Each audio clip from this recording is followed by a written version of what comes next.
Hi, I'm Mike from 1A Auto. We've been selling auto parts for over 30 years.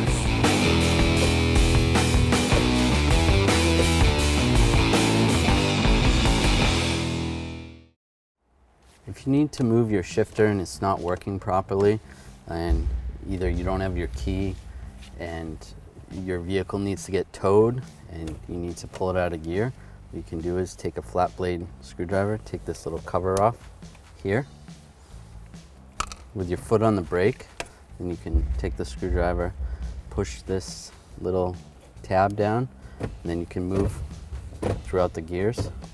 Stick it in neutral and put it where it needs to go. Just make sure you have your foot on the brake, and then put it back. And then we can put the cover back on. Just line it up.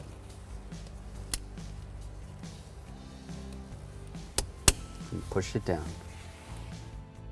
Thanks for watching. Visit us at 1AAuto.com for quality auto parts, fast and free shipping, and the best customer service in the industry.